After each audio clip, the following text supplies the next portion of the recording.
Mes chers amis de Café Évangile, gardez-vous de mépriser un seul de ces petits, car je vous le dis, leurs anges dans les cieux voient sans cesse la face de mon Père qui est aux cieux. Mes chers amis, nous célébrons en ce jour la mémoire des saints anges gardiens. La réalité des anges est fascinante pour la plupart des gens, en particulier pour les enfants. Les anges gardiens, en particulier, sont souvent représentés dans l'art sacré comme marchant main dans la main avec des enfants.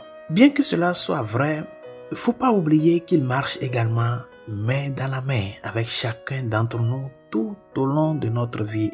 Et c'est le devoir sacré que Dieu leur a confié. Chaque être humain a un ange gardien qui le protège tout au long de sa vie. Chacun a le sien, parce que tout un chacun de nous est un trésor aux yeux de Dieu.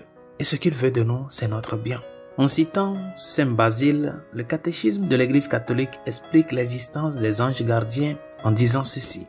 Depuis le début jusqu'à la mort, la vie humaine est entourée de leur vigilance et de leur intercession. À côté de chaque croyant se tient un ange, protecteur et berger qui le conduit vers la vie. Chers amis, imaginez au sens terrestre que vous ayez un garde du corps personnel pour veiller sur vous jour et nuit tout au long de votre vie. Comme les grandes personnalités l'ont aujourd'hui, les présidents de la République et tout et tout. Imaginez que vous avez un garde du corps personnel.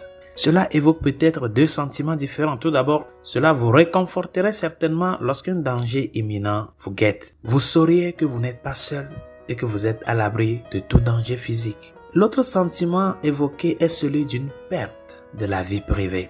Une fois que tu as un garde personnel, cette personne, à cause de ce devoir-là, doit être tout le temps avec toi. Par conséquent, cela va rompre ta vie privée. Si quelqu'un veillait sur vous jour et nuit, vous seriez toujours conscient de son œil attentif. Tout ce que vous dites et faites serait remarqué. Et pour certains, cela n'est pas toujours bienvenu. Pourquoi? Parce que cela signifie qu'il voit tout ce que vous faites, y compris vos péchés. Non? Parce que la personne est tout le temps avec vous. La peur du jugement, la perte de la vie privée, etc. peuvent être difficiles à accepter. Mais imaginez maintenant que ce garde du corps soit quelqu'un qui ne porte aucun jugement, qui agisse avec un amour parfait pour vous, qui respecte parfaitement la confidentialité et qui ne se soucie que de votre bien-être. Bien qu'il soit difficile d'imaginer qu'une telle personne puisse exister, cette personne existe bel et bien en la personne de votre ange gardien. Il vous protège partout où vous êtes, même dans votre intimité de solitude. Là où vous êtes dans votre vie privée, mais il ne porte aucun jugement sur vous. Sa mission, c'est de vous protéger.